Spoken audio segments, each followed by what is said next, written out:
All right. Hey, it's your girl BeeTap, and you are listening to Consciously Tapped In. Man, y'all, I'm sitting next to like a celebrity. A celebrity. I'm riding here like, what we gonna call this? Like tapping into the mind of Carlos Wallace or just Carlos Wallace. Yeah. Whatever you want to call it. Man. Tapping into the mind of Carlos Wallace. Y'all, this man here, I want to give like a quick just kind of background. First of all, there are like serial killers and stuff. This man is a serial entrepreneur. Okay. He is an author, a speaker, a professor, has his own podcast, the CEO of Sol-Caritas. I mean, just look.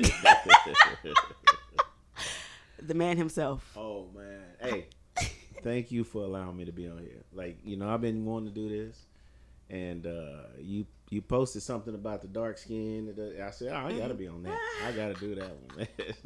So I just want to say thank you for having me. Absolutely. I mean, how could I not?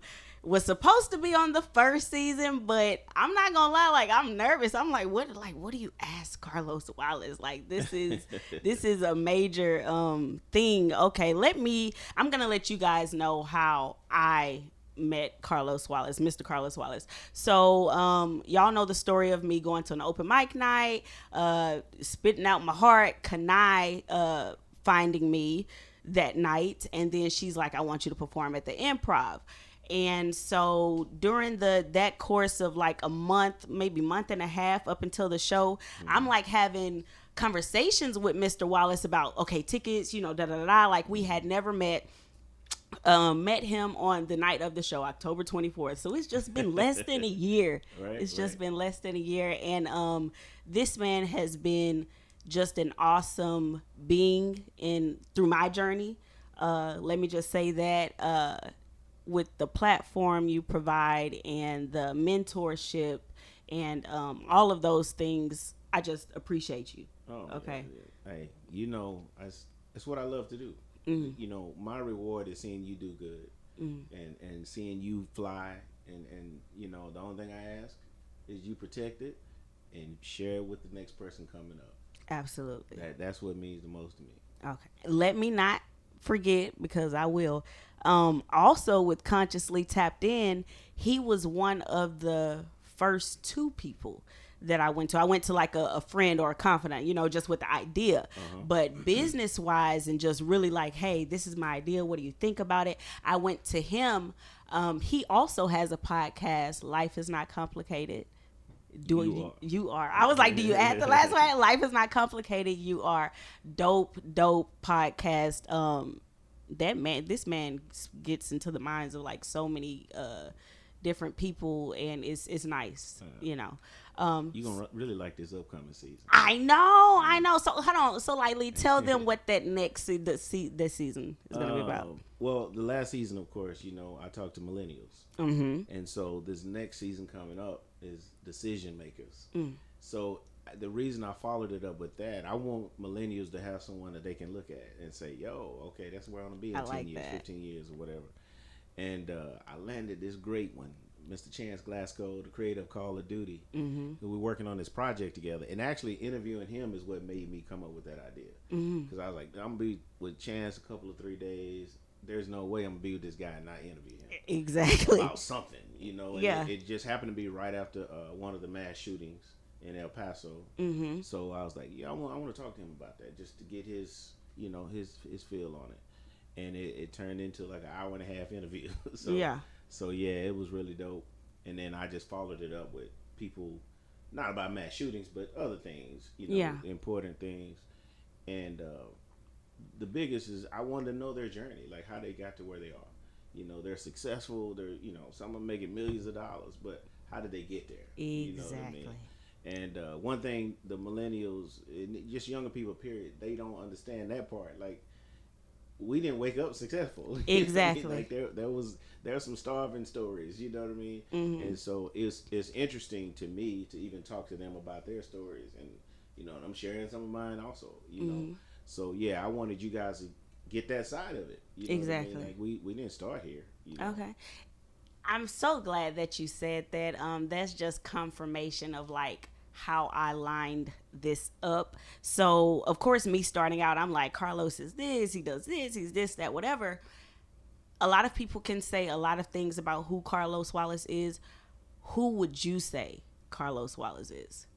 The biggest for me is I know how to get people's attention, right?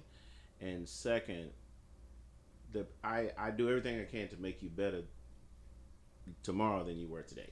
You know what I mean? Like come on. That's my biggest thing. Okay. If whatever it is you're doing, if I can help you polish that, you know what I mean?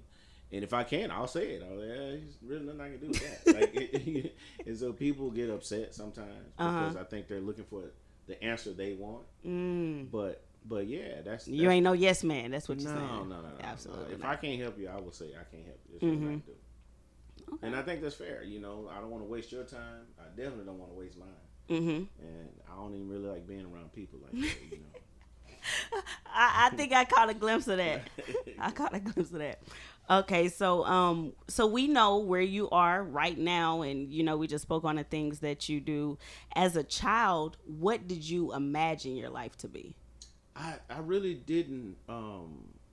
In the 4th grade, I said I was going to be the first black president. So I remember this time. I've always found myself in leadership roles. Dating all the way back to like elementary, then junior high, throughout high school. I was always class favorite, president of my class, president of the student council. Like I was always in leadership roles, which is weird because I'm such an introvert. Like, I was about to say for the person that don't really like. Yeah, I really like. I don't like being around a lot of people. Yeah. I don't associate with a lot of people. Like I have a very small circle.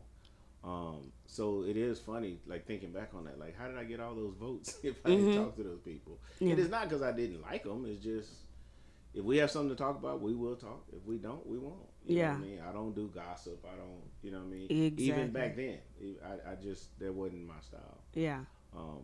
So I can't really say what I envisioned. Like my mom told me I was gonna be an engineer. Yeah. She didn't ask me. She told me. Like, boy, this what you gonna do? Yeah. So, and I was an engineer. But, yeah. But no, I never really stopped to think about, hey, what it is I want to do. Yeah. Matter of fact, one of my students asked me, like, Mr. Wallace, when did you figure out what it is you really wanted to do? I said, I'm still trying to figure it out. Like, wow. That's why I do so much. Like, I'm still. If I had to pick one, I don't know which one I would pick. Exactly, and I guess that's a good thing. Yeah, when you do so many things, because there are people who do one thing and wish they could do more. Yeah. And so, it's all about how you. Oh my gosh, how you look at it. So, this book, The Other 99 Times, I was having my daughter look at it. I'm like, which way do you think he's standing? She's like looking at it and she's like, I think it's forward. I'm like, yeah, I think it's forward or whatever. But my interpretation of this picture, especially with this book, is it's all about how you look at perception. Things. Absolutely. That's what it's all about. All right, Jamie, we in there. No. Oh my goodness. So what? Okay, you spoke. There was a line in here. It had commas, but one of the words that it spoke on fear, and I know that's something that I deal with a lot of the times. So my question about that is, you seem so like completely confident and fearless about a lot of things. Is that true? Well. And I might step on some toes with this. You about to step on my toes. Like, I hear people all the time giving God the glory, praise God, and on and on and on. And they talk about how much faith they have, but then they're scared. Ooh. You can't have faith and fear. Ooh. Like, you respect the unknown, because but you can't say, God has already ordered the steps. I know this. But yet you're afraid. Like, one of them's a lie. So you have to pick one. Which one are you going to pick? Yeah. And so when I say to people, I was like, I'm a real Christian. You know what I mean? What does that even mean? It's like, I'm and I ain't saying I'm any better than anyone else when it comes to being a Christian, Yeah. But when I say I'm not afraid, that's what I mean. I'm not being cocky, being arrogant. I'm saying, listen, if I trust God, how can I also be afraid? Mm-hmm. Like, it is what it is. It's gonna happen. You can be afraid all you want. It's still gonna happen. Like, yeah. And I always tell people, why are you afraid in advance? Why are you worrying in advance? It ain't happened yet. You worried. It makes no sense. Yeah. Let me notate this. Let me notate this. Ooh. But again, with that type of attitude, people get upset. Like, oh man, you ain't got that much confidence, and you'll say, well, you gotta be around them. You'll see. Like that's how I approach everything. Yeah. Because whatever's bad gonna happen, it's gonna happen. Mm-hmm. So I'm gonna enjoy the ride until it happens. Yeah. Like, And when it does happen, you can, use it as a lesson. Yeah. Everything. That's what it is. You got to just learn from it. It's a lesson. Yeah. So you can't. Nothing's gonna just derail the whole train though. Mm-hmm. And I'm learning because when I do things, Amber Alert. When I guess with the things that I am doing and I see it's successful, that alone should make me be like, okay, Brittany, like you ain't got no room to be scared. Right. Things happening or whatever. So one day at a time. It's getting Absolutely. better. It's getting better. I was talking to a pastor one day, and he said, what gives people anxiety is when they take themselves out of the present moment and go into something different, and then they worry about something. They're not even in the present moment. But if they just remain in the present moment, their mind would be okay. Exactly. He said, but that's what happens. Like, you take yourself out of the moment, and you put yourself in a situation. And what ifs. What ifs and maybes. And you'll read about that in Life is Not Complicated. I said, we got to quit worrying about the what ifs. Ooh.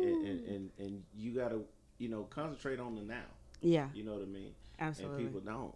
Like, they're worried about something that's going to be in March. Mm-hmm. And I said, who told you God going to allow you to see March? Low-key hockey. You might not even see March. Exactly. What the road you on. Yeah, like, come on, man. I'm so silly. No, but that's true. Okay. What's the greatest lesson that you learned from your parents? It varies. My father is your word, man. It's like that your word is the only thing you can give and keep at the same time. You always be a man of your word. And my mom, probably just her tenacity and her fearless behavior. My mom was born with juvenile diabetes in 1951. So at that time, the medical research and technology wasn't nearly then as it is now. So back then, for juvenile diabetes killed, you'd be lucky if you grew to be an adult. Yeah. You know what I mean? Like, people died a lot sooner. And the doctors told her to never bear children because, childbirth could kill her. She had 4. Oh, my goodness. Look at God. Yeah, because her mentality was, look, if it kills me, I still have my baby. Yeah. And so, wow. But that was her attitude, her mentality about everything, and this is her life. Yeah. You know what I mean? So how could losing a job scare her when childbirth could cause her to lose her life? So she ain't afraid of a job. Ooh. You know what I mean? So when you start putting things in that type of context, like, you become fearless of a lot of things. Yeah. Right? And so, like, even with me, I lost my mom when I was 27. You know what I mean? And my dad when I was 37. Yeah. So my mentality, how can it get worse than that? Yeah. You know what I mean? Yeah. I was a young guy, and I became the oldest person in my family, and I was like, how can it get worse than that? Yeah. So what's losing a job? What's a show not doing well? Yeah. I've lost 2 parents before 40 and all my grandparents. So, you know what I mean? Yeah. I guess the only thing that could be worse if I had to bury one of my children, Absolutely. Ooh, well, let me say, I can tell from reading which chapter? The chapter where your mother, the doll, the doll. That's usually people's favorite. But you know what's funny about that? Like, we're at a time now where we as black people are very proud and say, hey, I want my baby to have a black dog. And I'm like, my mama was on that in the early 80s. Yeah. This lady almost went to jail. Yeah. Because she put a black dog on layaway. And when she went back to get it, they tried to give her a white one. She said, that's not my dog. Yeah. You know what I mean? And this is in the early 80s, dude. Mm-hmm. Like, it was a Cabbage Patch dog. Like, when they first came out. Yeah. And, you know, to me, they were expensive at that time. You know, maybe $60, $70. Oh, yeah. But for a dog, that was a lot of money. You know what I mean? That's like the American girl dolls now. Correct. Okay, right. Gotcha. And so, and I think back on that, man. I was like, you know, here we are now in this quote-unquote woke society and, you know, pro-black.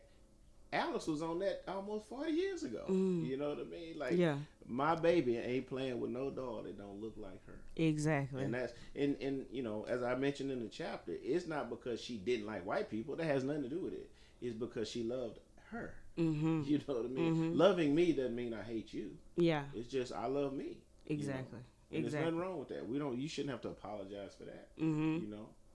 I love when I can go to the store and get Jamie the dolls with the afros now, and every now and then she'll pick up a Caucasian doll, but it's because she likes the outfit, and I'll be like, fine. You know, like, I ain't gonna do that to my baby, but for the most part, you know, I'm just like, yeah, we're gonna get this black doll, and I like that I can get her clothes that has the black girls with the hoops and, you know, and just truly make her a reflection of her. Absolutely. Absolutely. Instead of you know, us trying to mold into the person society said we should be. Like, what's wrong with who I am? You know what I mean? Like, what's wrong with my blackness? I shouldn't have to apologize for my blackness. Exactly. And I think my mom stood for that, like, wholeheartedly. I'm dark, you know, very dark complected, or I say heavily melanated. Come on.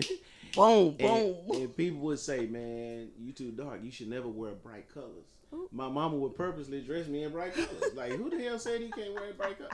And so that was a mentality now that society is trying to adopt. You know, she was that way then. Yeah. You know what I mean? But I just thought of it as being, that's who she is. But she was just way ahead of her time. Way ahead of her time. And that's where I get the way I am. Yeah. You know what I mean? That's good. Hey, your mama was A1. Okay? A1. Shout out to Miss Alice. Also, I noticed that she was the stewardess? And the crazy thing is as I'm doing this refresher, I'm on the plane. I'm on Well, I'm going to tell you something funny about that. I'm glad you were actually reading it, because the audio is kind of scary. Oh! The audio suggests that the plane crashed. I mean, the reading does too. But in the audio, it's making all the sounds. All the sounds. Oh, my gosh. Yeah. Like, so, you guys, so what we're speaking on is this book right here. Again, The Other 99 Times. And the focus of the book is to remember all the other 99 times something went good, instead of focusing on that one time something went bad. And so how he opens it up is, you know, everybody's on the plane, you know, like everybody was Sol-Caritas, and they're making announcements, and next thing you know, like the plane, well, it, like you said, that's how it ends. Like it pretty much lets you know but on the audio, it's like literally it goes, you hear the please fasten your seatbelt. Like, it goes through all the main things, right? It's 4 or 5 people's voices on there, you know. And then at the end, it just kind of. Ooh. So y'all, like, I was on the flight as I read this, and I was just like, you know what?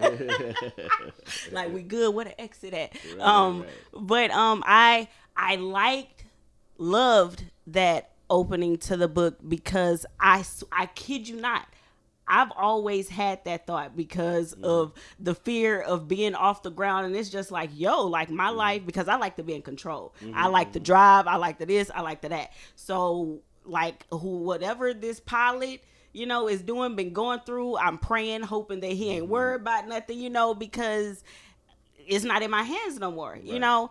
And, but I've always had the thought, like, Brittany, you seen all them people at the airport? Like, you see all these planes in the sky every single day. Like, what is it about this flight that, you know, is any different? Right. And so reading that was just like, dang, like, this That's why I say this was for me. But again, if it was meant for that plane to crash, that's exactly what's going to happen. Yeah. You know what I mean? And if it was meant for you to not be on it, your Uber would have been late or whatever. You know what I mean? Because God has already ordered those steps.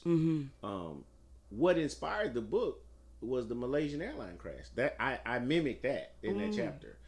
And it's nothing against the people. Like, you know, God bless the people that lost family in that crash. Yeah. But when you look at the numbers, like I think it's 323 people died in that crash, right? But how many millions on top of millions that got to their destination safe? Exactly. So when you look at it like that, it's not even 1%.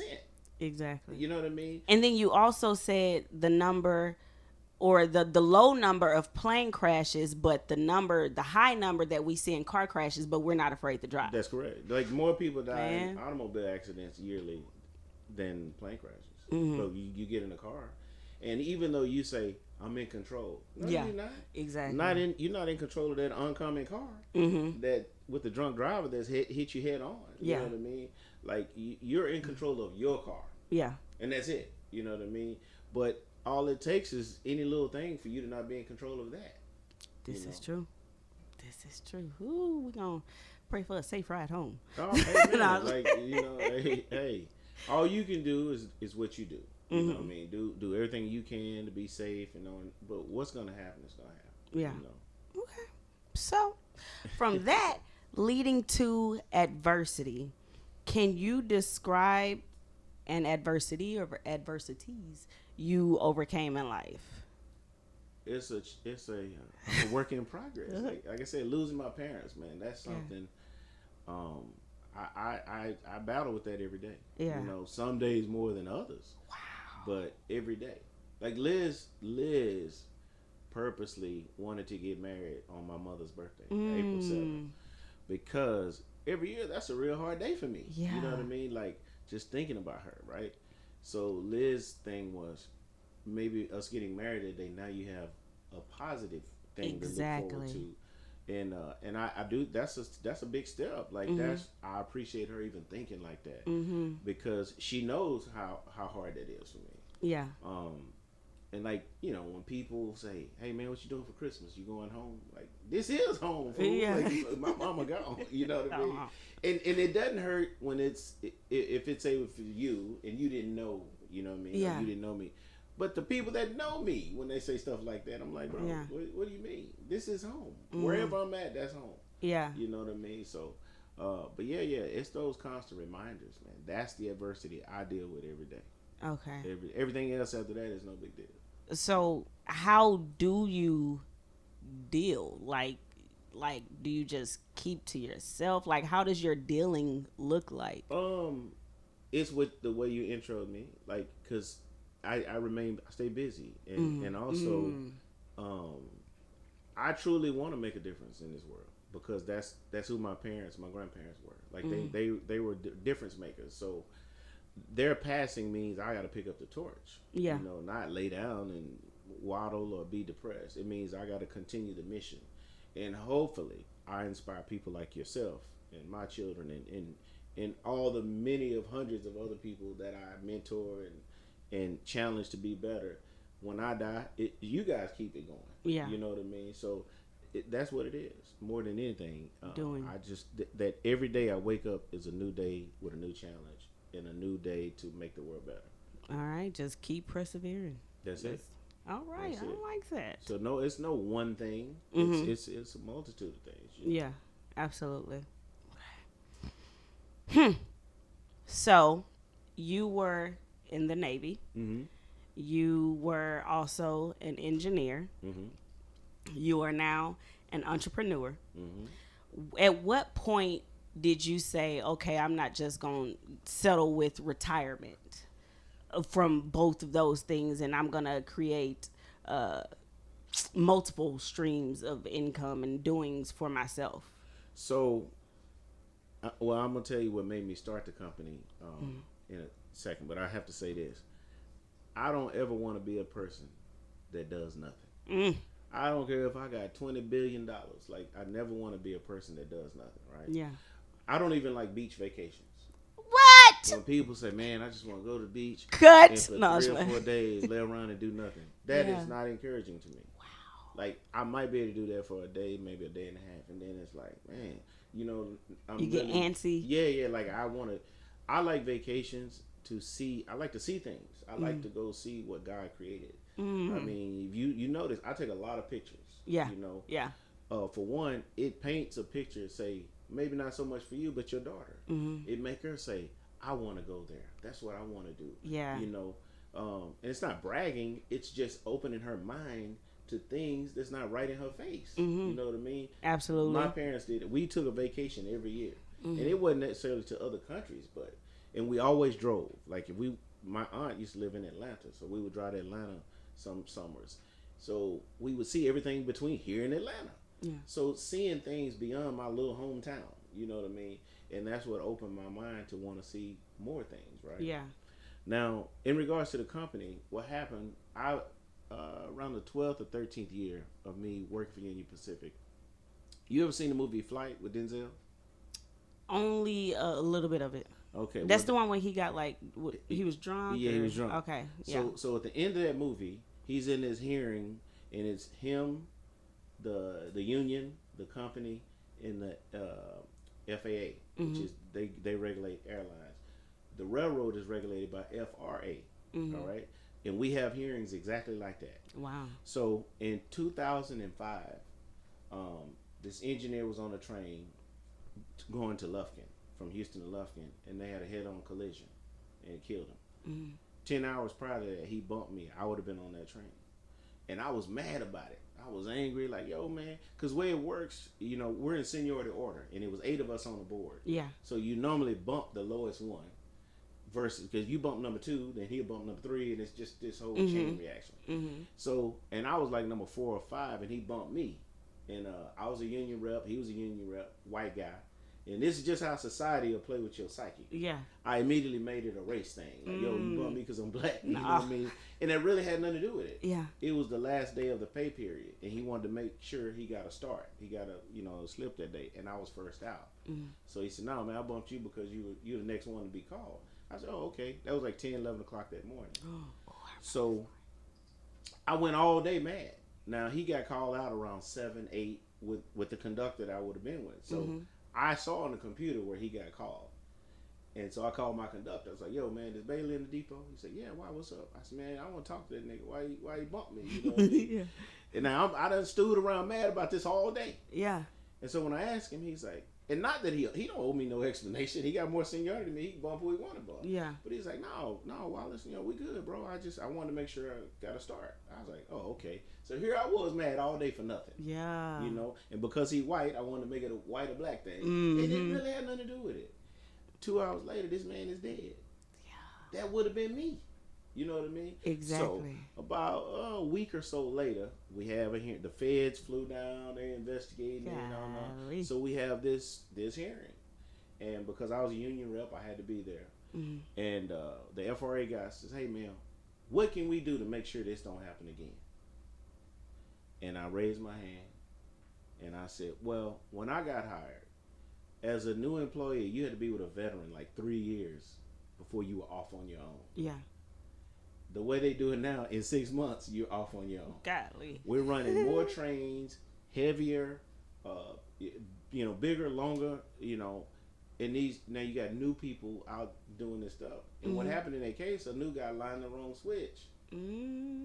So to prevent that from that, we need to go back to the training the way it used to be. I said, we putting safety, profit over safety. Like, they just getting, we need more bodies. Let's get more bodies. Yeah. But what if they don't know what to do, right? And the next day, the superintendent, we took a break, and he came up to me and he said, Wallace, some things ought to be kept in house. And I was like, no, not death, man. I said, because I have family that work on the railroad all over the country. Yeah. From Boston to Chicago, California, Arizona. My dad was here then. My brother works railroad in Atlanta, like all over. Death really hits home with me, because it could be someone in my family, right? And so the next day he took my license. Yeah, he's like, they had this rule, this federal rule that basically say, if a railroad suits you unstable to be able to operate or whatever, they can just do it. Pilots too. If they say, hey man, something wrong with him mentally, take his license. Oh. And then the feds come down, they test you to make sure, but there's no time limit on that. It might take 3 years, it might take 10, whatever. And usually they just rubber stamp it. They just look at like, well, if the railroad is saying this, then we believe them. Yeah. And I was the first person to ever fight it. It went all the way to the Supreme, like high up. And so that's Miss Alice and you. Ooh. Yeah. And at first I was like, man, I'll just get another job, because nobody had ever won that. Like they just like, man, once they take your license, bro, that's it. So my mentor is an attorney. He's like, the hell you gonna fight him? He said, and I'll do the case free. And so he took the case on, and it took 3 years, but I won, got 3 years back paid. So during that come through, black man, y'all hear this? But during that time is when I started the company. You know, I started, like, you guys sell the tickets now, right? And y'all get 25%. You know, when I first started, I sold every ticket myself. Yeah. Because I needed that to take care of my family, right?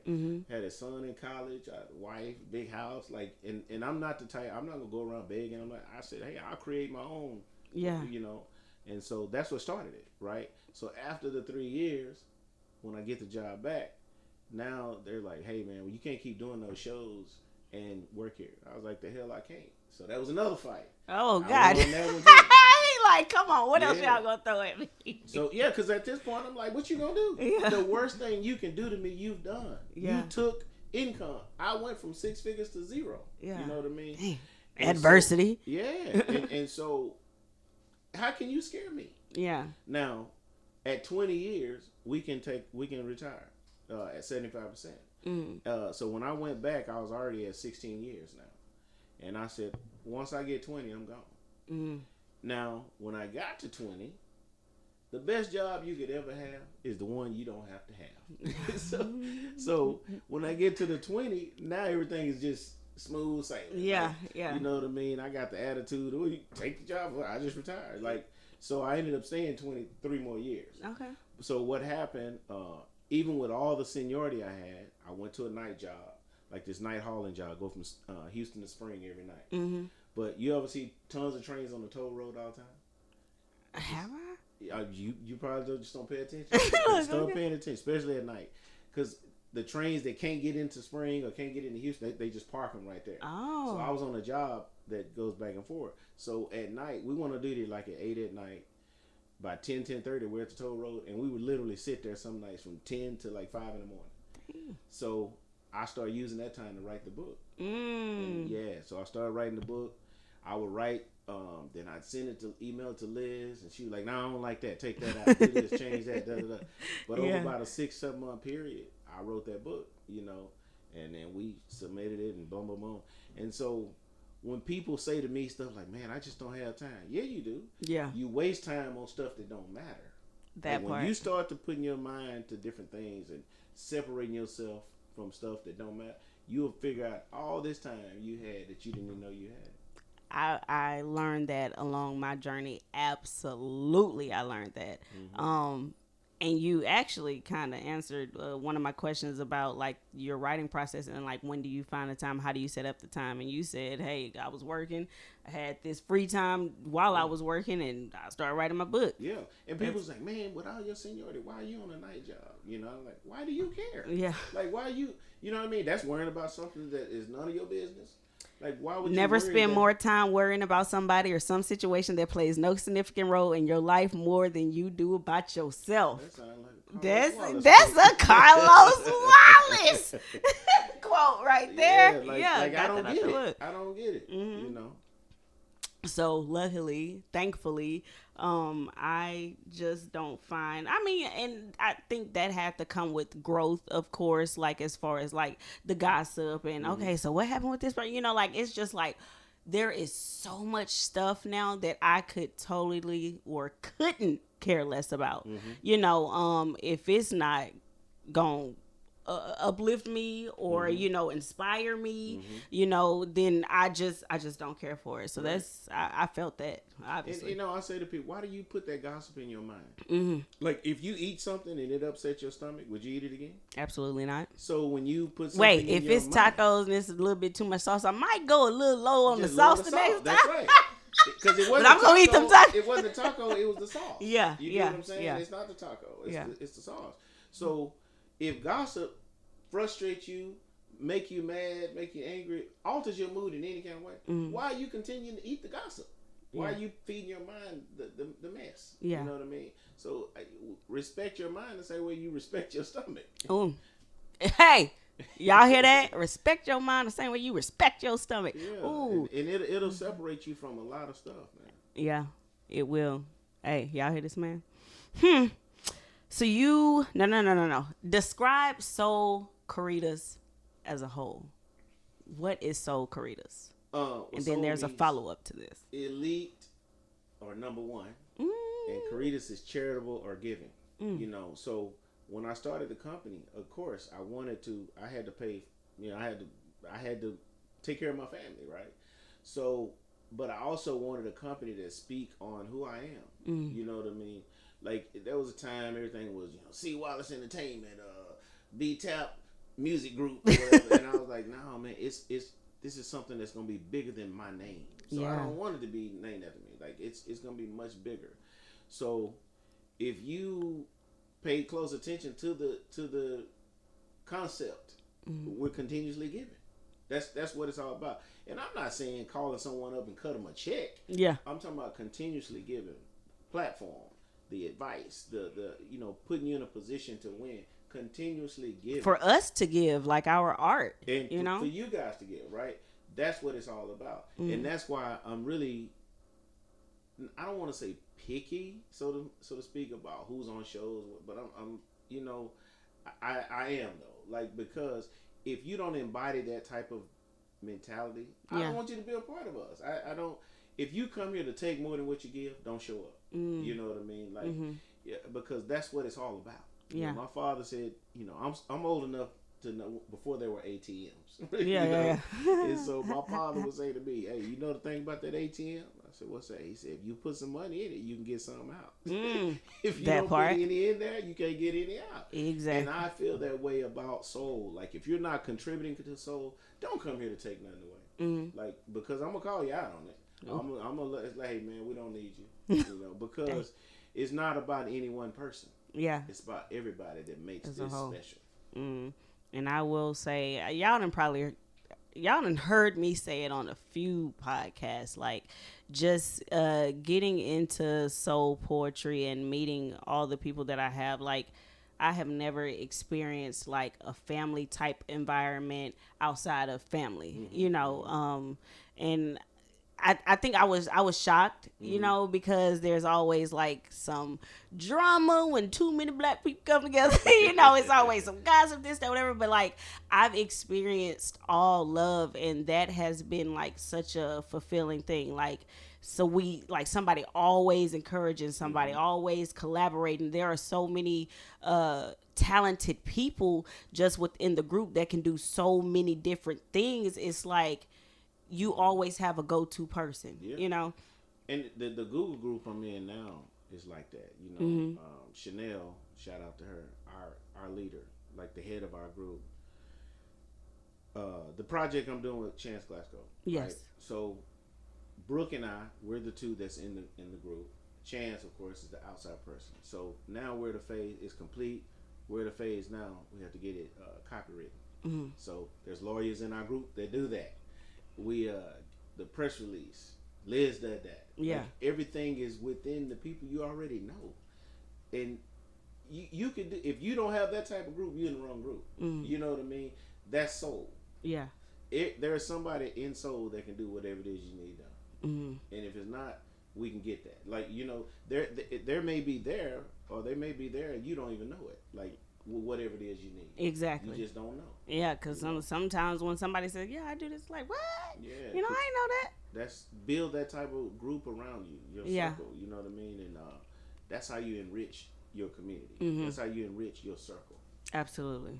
Okay, so being that you just spoke on that, can you tell the people exactly what that project is about? I know what it's about. I think it's such a dope thing that you guys are doing. So expound on that. So first of all, I'm not a tech person.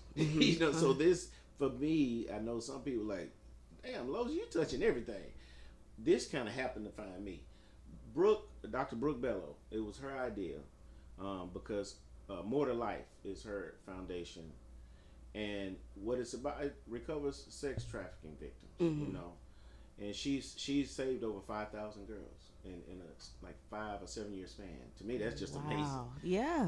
But so Chance he has this new program, Roomie, Rumii, and it's for like conference call. Businesses use it for conference call, and basically you go into this virtual reality room, and you could be all over the world, but everybody comes in that room, and and, you have a conference. Yeah. I think he was saying it's Harvard. I think it is. There's a class where they teach you about pyramids. So this professor, he uses it, and he teaches the class inside of a pyramid.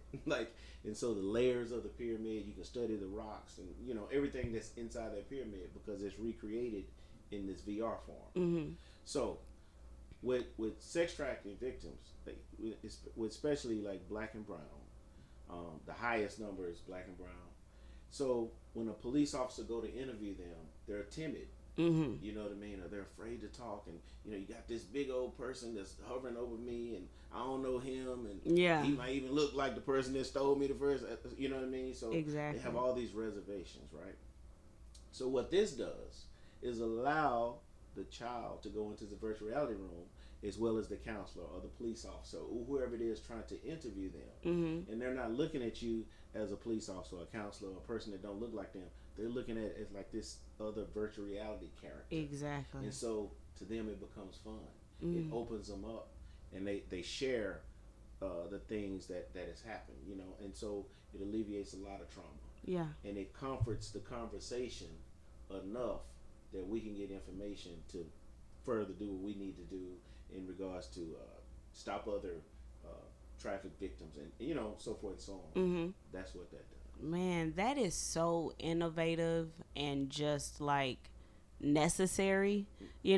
I like that in this, in 2019, about to be 2020, you can take, in the world of technology where we use it just to update some statuses, right. Play Call of Duty and what's that other Fortnite, we like Fortnite. Don't ask me, I don't know.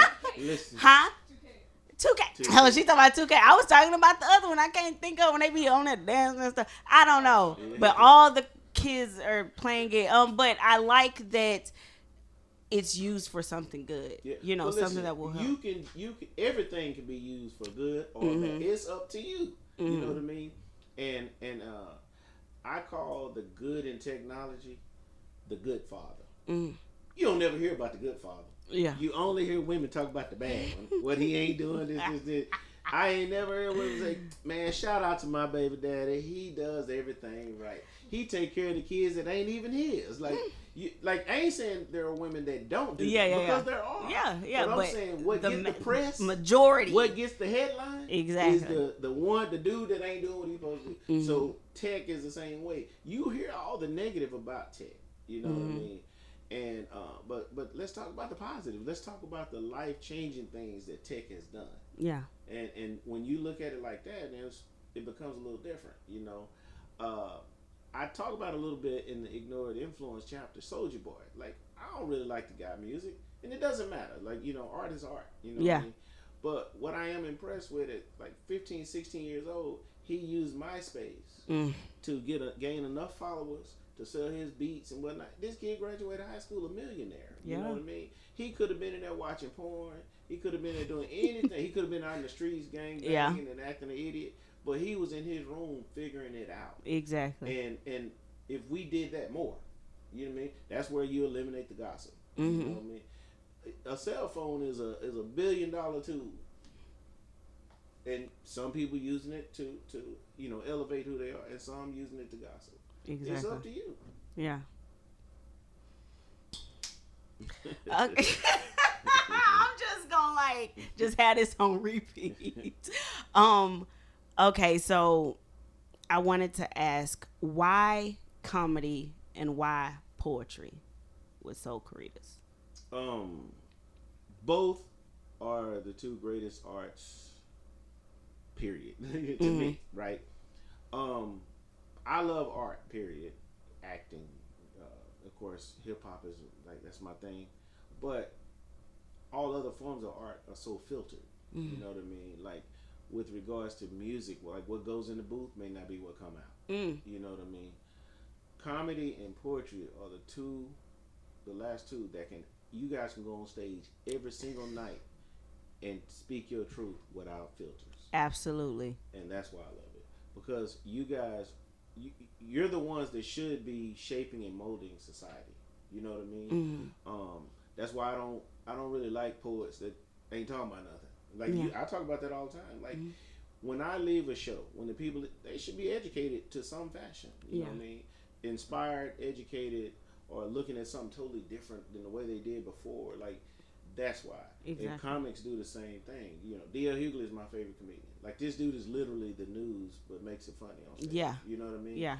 Because when you leave his show, you go, man, I never thought about that. Like he had a joke talking about Walmart. There was a time Walmart banned Jay-Z's CDs. That's because he talked about guns. And he said, so let me get this straight.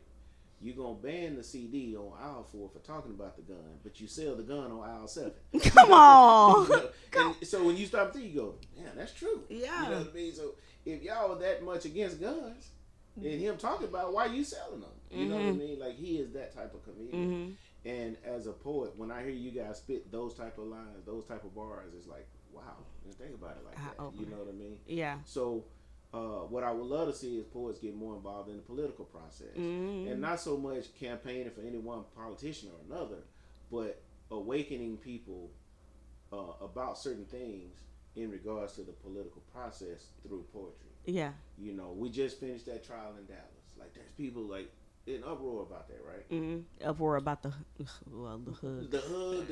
And the amount of years. But here's the thing. 10 days prior, they thought that lady was the greatest judge in the world. Oh, we got a sister. She gonna do the. Pay attention to the process. Yeah. You know what I mean? That lady, when she ran for judge, she was endorsed by Dallas Police Department in their union. Not the day of the trial, 2 years ago when she ran.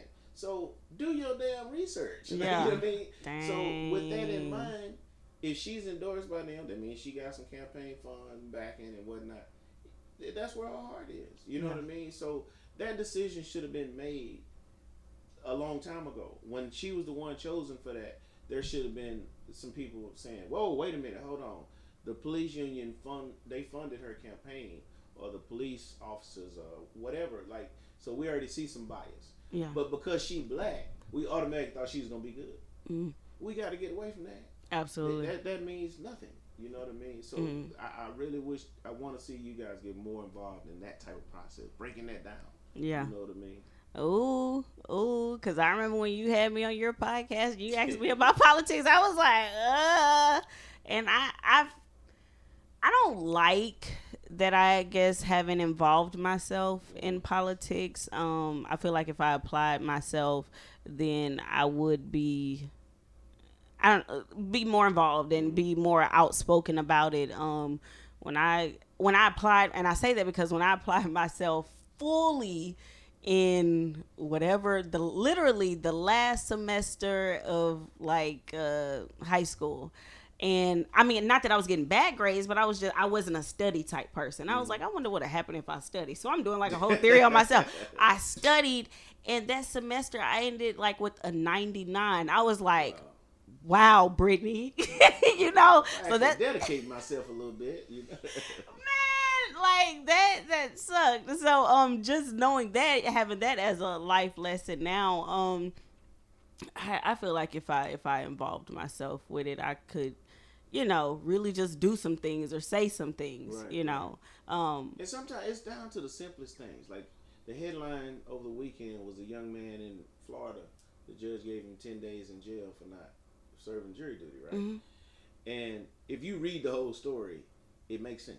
And the reason I say that, and there's gonna be some people mad, oh no, he shouldn't have got 10 days. Let me break this down. So for one, it wasn't just he got a jury summons. That wasn't it. He had answered the jury summons, got sworn in. He's on the jury on the trial, and then the next day he overslept. Okay, but when he woke up, he said he went to play basketball. He's like, oh, that's no big deal. Boy said they gotta catch they one. Yeah, so the judge thing was like, yo man, you held up the trial because we trying to get in touch with you. Yeah. Now, my beef is with us as a community. We complain about sentencing and jury decisions, but we ain't participating. Right? Yeah.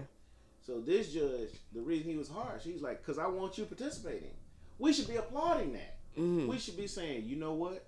He right, man. We need to be more involved in the system. If they make a decision I don't like, I want to be a part of that. Like, I got called for jury duty once here in Harris County, and it was like 100 of us in a room. Literally, there were like 6 black people. Now, I don't know the complete breakdown of the racial numbers in Harris County, but I know we make up more than 6%. Yeah. You know what I mean? Yeah. And I'm like, why aren't there more of us there? Well, the jury selections, but the jury duty comes from you being registered to vote. So if you're not registered to vote, you're not gonna be called for jury duty.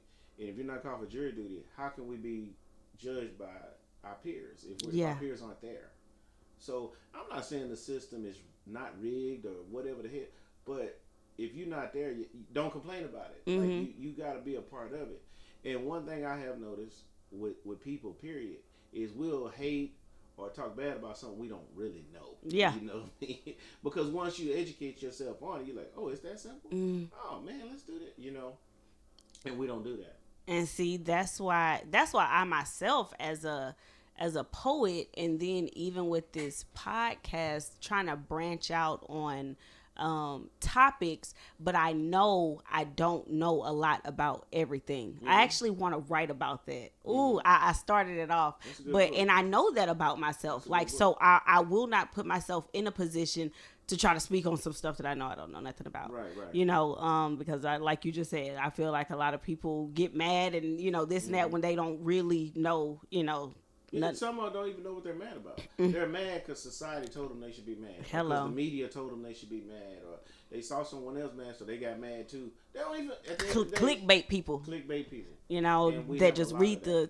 titles and share and be like, man, da-da-da. Like, did you actually go click on that article? And did you check if it's a satire? Is it satire? Like, I can't stand it. Like, There's all that. a chapter about that. Ooh, come on. I see this. Oh, let me also say, because we jumping up. Man, when I was reading this book and I saw like the screenshots of like messages and then like the pictures and stuff, I was so mad because I'm like, I had that idea, and I wouldn't. I kid you not. With just like the book that I'm writing, The Journey to Healing, and I never want to make it seem like I'm biting off somebody. No, ain't nothing original, man. So have at it. But I love that because it's one of those things where you are showing people truly how like the work that you are doing is affecting them, and so I love that. I love that. And my thing, because I get those all the time, man. Especially, I mean, you send me messages about, hey, I just want to say thank you for pushing me to do this. I get those every day. You know what I mean? But I'm not the guy to screenshot, put them on Facebook. Look, man, look what I got. That's not my thing. Yeah. Like, I don't need your endorsement. You know what I mean? And to me, there are just people that need that reassurance. It's not Carlos. Yeah. You know what I mean? That chapter is basically saying, look, those great moments like that, hold those, man. Hold those dear to you. Because there are going to be days that are dark and lonely. So you can revisit those screenshots. Absolutely. You know what I mean? Come through with the chapter. That's a chapter in this book, y'all, in case y'all ain't catch that screenshots. I loved that. Man, this book is awesome, and I still have to read Life is Not Complicated. He told me that I should have read Life is Not Complicated, You Are before this one because you referenced that book a lot here. I reference it. I say, as I mentioned in Life is Not Complicated, so it makes the reader go, well, damn, what did he mention? You know what I mean? So, and it's funny, man. When that book published, the book sales for Life surged because of that. You know, like people was like, well, damn, I didn't even know he had the first one. Yeah. And that's what I say to you guys as poets that don't want to do the same poem. I was like, everybody ain't heard your poem. Get over yourself. Mm-hmm. You know what I mean? Yeah. And, you know, 400 or 500 people heard it. You're gonna film Wednesday for millions. You know what I mean? This is going on platforms around the world. Yes. They ain't heard that poem yet. You know what I mean? Exactly. So don't get too caught up into, well, I want to do something new. For what? Mm-hmm. Like, come on, man. That's you guys. That's y'all thinking I got to do something new. Cycling it in your mind. Yep. Like, how many times you gone to a concert to hear new music? Not often. Never. I want to hear that. Never. 2001. Thank you. Go see Frankie Beverly and he do something new and see what's gonna happen. Frankly, he'll need security to get out of that place. Man, my stepdad, he likes to go and does attend every single concert that he has in Houston, and my mama be like, it's the same. Yeah. But that's what you pay for. Yeah. You know what I mean? People don't pay to go hear new music. They pay to hear their favorite music. Mm-hmm. You get what I'm saying? Yeah. How many times after shows people come to you say, man, I like that poem, but I really wish you would have done. Exactly. I'm that person. Yeah. And they say, and you sitting there looking at them like, well, if you know it that well, but they want to hear it. They want to hear you deliver it. Yeah. You know what I mean? Yeah. And I try to convey that to artists all the time, man. All the time. Yeah. I'm particularly like that with Kodak. His Mama's Lynch. Yep. Man, no matter how many times I hear him spit that, I get goosebumps. I'm reacting like I ain't never heard Like this part before. You know, like so I totally get that.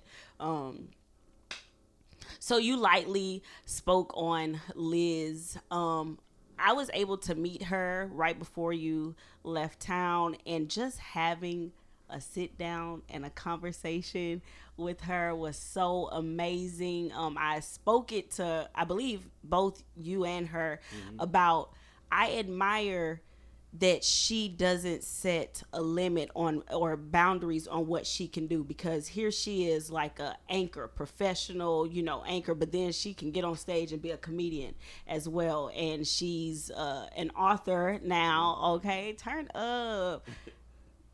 Say it. You have a superpower. Yes. You have a superpower.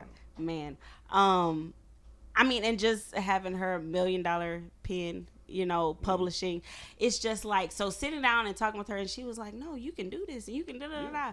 Okay, so my thing before is, you go any further, Liz can spit too. Ask Scott. You know what? I was about to say shut your mouth, but then it's Scott just kind of like me. Scott didn't believe me, so she spit some balls, sent to him. Yo, when she gonna be on the show? When she gonna be on We Gonna Love? Too. Yeah, oh my gosh, I would love to. Oh man, yeah, she gotta do something. Golly. Okay, so I wanted to ask, what is that like, being able, because from the outside looking in, it's like, it looks like you guys just mesh, like, are just the dynamic duo. So what is that like balancing love and business? Because it seems like you guys do it so well. Y'all just thrive. We do that well. Because we both love our business. You know what I mean? Like, our business is our life, so it don't really seem like work. But I mean, we have the same problems and the same challenges as anyone else. Yeah. You know what I mean? But so our life ain't perfect, but we balance the love in the business because we love our business. You know, even the book, You Have a Superpower, that came from an argument. You know, she was feeling bad about herself, about different things, Yeah. And a student of mine is who created that Superwoman of Liz, right? Wow. Her name's Shelby. She illustrated the whole book. But she created that image for me, and I gave it to Liz, like, look, you're a Superwoman. Man, look at you. This is your image, right? Yeah. And so she loved it. She's like, oh my God, yada, yada, yada, yada. And then one day, a week or two after that, she was feeling bad about something. And I said, look, man, because she's a speaker too. Yeah. She speaks predominantly to girls, And her speeches are about women empowerment. Like, quit letting people tell you what you can't do. Yeah. Quit letting people get you down. And I said, you go tell them all that stuff, but you ain't telling yourself that. Oh. And she just kind of hesitated. I said, you a fucking Superwoman. Pick your head up. And I said, you should write a children's book about that. And a week or two later, she sent me the story. I was like, oh damn, I was just talking. You know? Man. And so I called Shelby up and I was like, yo man, Liz want to make this into a whole book. Like she was like, all right, Mr. Wallace, just send me the story and I'll create the images. And hey, a couple months later there it was. Like I told you before it came out. Yeah. You know? The next one is getting ready to come out. Like it's a whole series. It's a whole series of yeah, man. But that's what it came from, me saying, what the hell wrong with you? Yeah. Like, you know what I mean? And she'll tell you. You ask her, she'll tell you. Like, yeah. But that's where they came from. When you love your business, you know, you are your business. You know, you love what you do, and that's us. Man, do y'all hear? See, this is what I'm talking about when I say like the people that you surround yourself with, what you put your focus on, because when I can have like conversations like this with Mr. Carlos Wallace and the conversation that I was able to have with Liz and just the other people, it's like it gives me that little push. Like, you know, you don't know if I was having doubt this morning about something, but you know, saying that is just like okay, you know, just keep going. Right. Like 2 weeks and then the book and then this. Look, don't limit yourself. Don't limit yourself. I wanted to 5 to 10 years, where do you see Sol-Caritas? I don't know, because I just try. I stay in the moment, right? Kim told me the last time I was here after that show, she's like, "Hey, we're booked this year through November. The last show of the year is going to be a comedy show in Dallas, and that's going to be our 191st show. Wow! So." And I didn't know we were there because I don't really count. You know, I counted like the first 30, 40, then after that I just kind of lost count, right? And Kim has she has the every single show, how many tickets sold, right? So she said, hey, next year we're going to hit 200. Do you want to do any type of celebration or what? And I ain't never thought about it because I was like, oh, we can celebrate at 100 or 150. But because I just stay in the moment. Yeah. You know what I mean?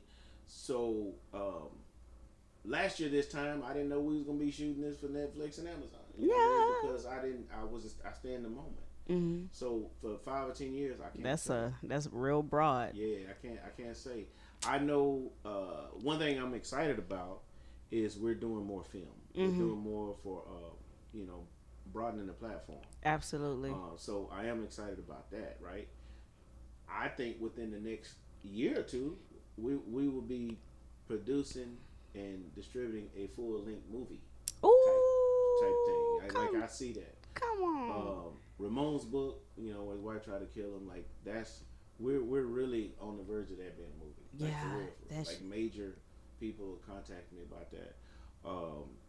This next book I'm writing it for the purpose of it becoming a movie. Golly, like man, that's the way it's written. You know? Okay, it's gonna be a little different than my first two. It's a fiction book, but based on facts. Yeah. And I just kind of mix them up, gumbo type situation, you know.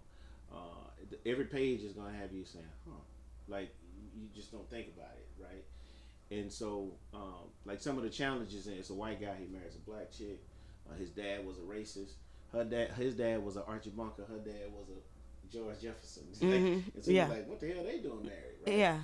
And then later in the book, like there's so much other stuff, but later he runs for political office, and he's run as a Republican. He's anti-abortion. She's a mental health doctor. She works at this facility. She gets raped and gets pregnant. So he wants her to have an abortion because it ain't his baby, but he's out campaigning every day saying he's against abortion. And so they're met with the challenge of, so you want me to abort this child because it's not yours or because it's black? You know, so yeah, but there's lots of other layers other than that. Like, in this book. Yeah, it's crazy. Man, it's gonna be a dope book. I like it already. It's and you know I don't even get excited about my stuff. Yeah, I can put it out, but I'm really excited about this. Yeah, because I can use my creativity. Exactly. Like when you got to tell your story, you got to recount events and, you know, kind of be on track with stuff. Like when you can just write some fiction, ain't no limit. No limit. No limit. In 99, like I was testing my creativity in that because I was comparing like real life to something. You know, like game day football. Like I compare that to life. Yeah. Like football is the sport that's more comparable to life than any other sport because there's so many moving parts to score one touchdown. Like, you know what I mean? Golly. So many moving parts. And there could be failure that has nothing to do with you that keeps you from scoring that touchdown. Yeah. And life is the same way. Like, you can be more than prepared for your part, but that don't mean it's going to be successful because if the other 10 didn't do their part too. Yeah. Everybody got to make their right block, run their right route. You know what I mean? The offense coordinator in the tower got to call the right play against the right defense and so forth and so on. The secretary got to answer that phone on draft day or we don't get the best left tackle. And on and on. Like, life is the same way. One bad thing can cause a ripple effect. One good thing, you know what I mean? Yeah. And that's why I wrote that like that. Like, because it makes you see, like, damn, man, you're right. You can go get the most expensive computer, but if you don't pay your Wi-Fi, it doesn't. You know what I mean? That's funny. Yeah, so it's all those things. Yeah, man, we really did tap into the mind of Carlos Wallace. I'm glad that I was finally able to because I speak on you, you know, like a lot to other people and just like this person that I have to, you know, look up to as far as for entrepreneurship and just business and I mean just your train of thought and a lot of things. So I'm glad that I have this audio, I have this video, so people can be like, all right, let's see what she been talking about, you know. But kudos to you. For everything, like your path, your hard work, your dedication, again, the platform that you provide, your mentorship, just everything that you've contributed to me, whether it be, you know, words, I mean the banner. I love the banner, you know, that I thank you. Y'all just thank you. I just, man, you're dope. Thank you. You're dope. And I appreciate you, you know, for being a part. No, thank you for being a part. Like, for real. Because without you, there's no me. Without our audience, our supporters, there's no us. Like, it takes all of it. You can be on improv stage spitting the dopest stuff, but chairs ain't going to snap, clap, or laugh. Or jingle they key. Nothing. So we need people in those chairs. Like, you know, for the show to be complete. That is what it is. Exactly. You know, I was at improv one day with Raymond. That's the head guy. You probably never met him. No. And we were just talking about whatever. And you know, I was there like 3 hours. And this dude was cussing and raising hell because there was a part that kept the ice machine from working. So he was trying to get these people to come out to fix it. But he was breaking down. He said, man, you don't really understand how important ice is until you don't have it. Like, you know, not having ice, it affects a lot of things. Yeah. Like, they don't have the bin that's at the bar where they scoop the ice. Like, there's no ice. There's, you know, just cooling certain things on the menu, fish, da-da-da-da. Like, not having that ice caused that big old rippling effect. Absolutely. Something as simple as ice. Or the part in the part that kept this big old $10,000 ice machine from working. You know, 50-cent part. Like, golly. You know what I mean? And so when you put in that perspective, you're like, yo, man, that's a big deal. You know what I mean? And so that's how I feel about life, you know, because when you're the person in charge, you got to make sure the ice machine's working. Yeah. You know what I'm saying? Yeah, it's a big deal. And so the artists that complain about don't want to sell tickets or don't want to be on time or what, I'm like, dude, you know, there's way bigger problems. Like, not saying your problem doesn't matter. Yeah. Trust me, it does. To you. To you. If this ice machine doesn't work, it's going to affect everybody here. You get what I'm saying? Yeah. So when I ask someone to be here at 6, it's the least you could do. Because you don't understand the headache I'm dealing with on the other end, man. Like, there's so many things way bigger. And again, not saying yours doesn't matter. It does to you. Because I have to make decisions that's for everybody. Yeah. Not for one person. Exactly. You know? So I missed something, and I'm glad we can end it with this because you just said something that reminded me. You get we don't know what you're dealing with on the other end, and you might have a headache about this and this going on, this, that, whatever. So with everything that you do, where and how do you find your solitude and your peace of mind? Believe it or not, the end of the show, like, because it means a lot to me for the show to be successful. When the show's over and we meet in the green room, we're going over all the stuff that went wrong. You know what I mean? So we don't do that again. Yeah. So producing that's where I find it. Eventually, I want to do more directing and producing film, because that's where I find it. Seeing that finished product and seeing how it affect and influence change and making people better and on and on. Same with my books. Yeah. Seeing the look on the face of the student, go, man, when we got signed this book, I didn't even want to read it, but man, I'm so glad I did. Yeah. Like that does it. Yeah. So I want to make film that does that. I want more shows that do that. I want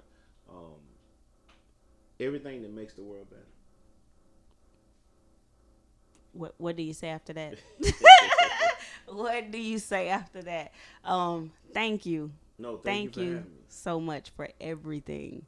Thank y'all for tuning in to Consciously tapping into the mind of Mr. Carlos Wallace.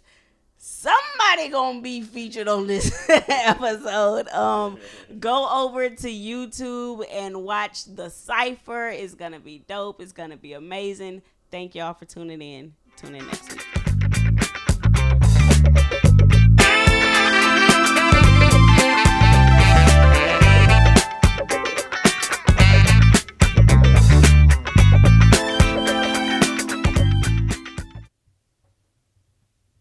You better be in this house before them street lights come on.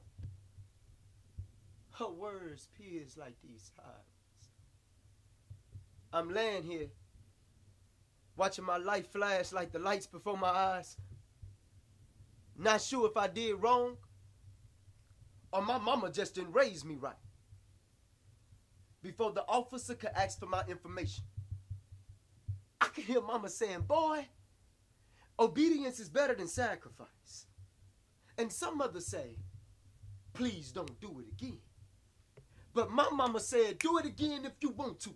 And some others say, if you guys don't sit down, I'm going to turn the car around. But my mama would promise an ass whooping, pull the car over, waiting for her to come around to my door was like waiting for the officer to approach the window. Her hand already on the belt. Buckle sound like clanking cuffs, itching to cling to colored wrist. She'd snatch me out the car like, boy, this gonna hurt me. Way more than it hurts you. Respect your elders, never talk back. I'm gonna beat the black off of you, cause if I don't, somebody else will. Boy, I brought you into this world and I'll take you out looking like your damn daddy. Now I admit, I didn't always make the best decisions, but I will live to make my mama proud. Now question, do whipping save lives? Are black mothers mean? Or are they severely traumatized, still taxed by the same slave stimulation strained upon them for 400 years? Slave mothers would publicly punish their children, attempting to prevent a harsher punishment from overseers. And my mama, boy, my mama must have had post-traumatic slave disorder, or didn't know Willie Lynch lessons were still in place, where cops are taught to remain affirmative. Find you a common nigga, pull him over. Him being colored is reason enough to strip him of his whites. He doesn't deserve our privilege. Make him believe sacrifice was better than obedience. Then hang him with it. After you teach him the ropes, kill him young, or he gonna grow up to rule you. That's basic self-defense. And they use street lights because they always shined on darkness. Always watch niggas get killed for commission. Always been the sirens of going home. You want to know what happens when the dogs don't make it from the street lights? They mama wasn't the only one that beat the black off from they mama. Couldn't save him from an ass whooping. Might have brought him into this world, but we'll take him out just like we did his damn daddy mama. I know you'll be proud if I survived the traffic stop, but did it really hurt you more than it hurt me? To whoop your son? To prevent becoming a victim? or a hashtag, or another chalked outline due to police brutality? Was it worth it? Raising this slave, teaching me to respect my authorities, I mean my elders, for my own survival? Would you still be proud if I had to die with dignity? If death determined my destination and I couldn't come knocking at the front door, would you be proud that I'm finally home?